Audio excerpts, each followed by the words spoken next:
ইফতারিতে ভাজা পোড়ার পাশাপাশি এমন হেলদি একটা পুডিং থাকলে কিন্তু কলিজাটা নিমিষে ঠান্ডা হয়ে যাবে, আর এটা বাচ্চা বড় সবাই খেতে খুবই পছন্দ করবে। আশা করছি পুরো রেসিপি আপনাদের কাছে ভালো লাগবে। তো প্রথমে আমি ক্যারামেল বানিয়ে নিব। এর জন্য 1/4 কাপ চিনি নিয়েছি। পানি ছাড়া চুলার আঁচ লো আঁচে রেখে চিনিটা গলিয়ে ক্যারামেল করে নিব। আর যদি হাই আঁচে এটা আপনারা ক্যারামেল করতে চান সেক্ষেত্রে কিন্তু পুড়ে যাবে আর ক্যারামেলটা খেতে তিতা লাগবে। এমন কালার চলে আসলে আমি চুলা থেকে নামিয়ে নিব। এর থেকে বেশি কালার করলে কিন্তু পুড়ে তিতা হয়ে যাবে। যে পাত্রে আমরা পুডিং বানাবো সেই পাত্রে ঢেলে এটা ঠান্ডা হতে রেখে দিব। আর এর মাঝে 3টা কলা নিয়েছি। হাতের নাগালে কলা থাকলে কলা দিতে পারবেন, কলা কিন্তু খুবই উপকারী। আর সেই সাথে 3টা ডিম দিয়ে দিচ্ছি। 3টা ডিম দিয়ে দিচ্ছি। আর এখানে চাইলে ডিমের পরিমাণ কম বেশি করে নিতে পারবেন।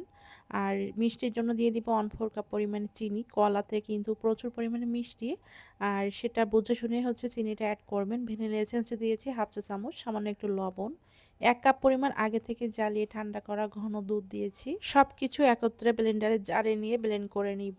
চাইলে কিন্তু হ্যান্ড ব্লেন্ডার দিয়ে ওটা ব্লেন্ড করতে পারবেন, তবে ব্লেন্ডার করলে সবকিছু কিন্তু বেশ ভালোভাবে পেস্ট হবে।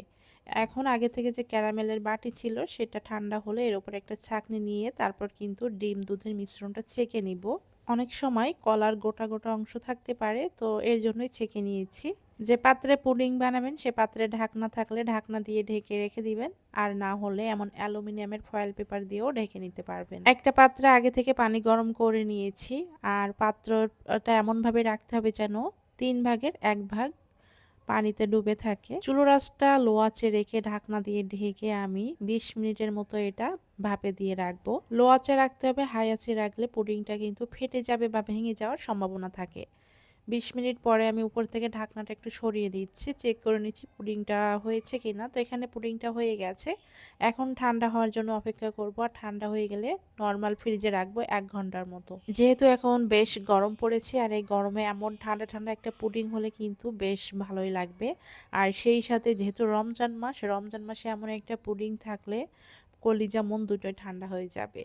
এখন আমি একটা বাটিতে এটা ঢেলে নিচ্ছি, আর পুডিংটা কিন্তু মাশাআল্লাহ দেখতে অনেক বেশি সুন্দর হয়েছে।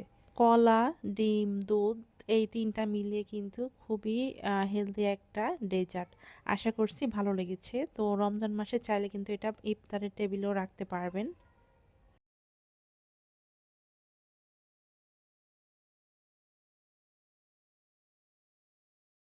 পুডিংটা যখন কেটেছি তখন আমি ক্যামেরাটা অন করতে ভুলে গিয়েছিলাম, এজন্য দেখাতে পারিনি। তো এই যে লাস্টের অংশটুকু দেখিয়ে দিচ্ছি।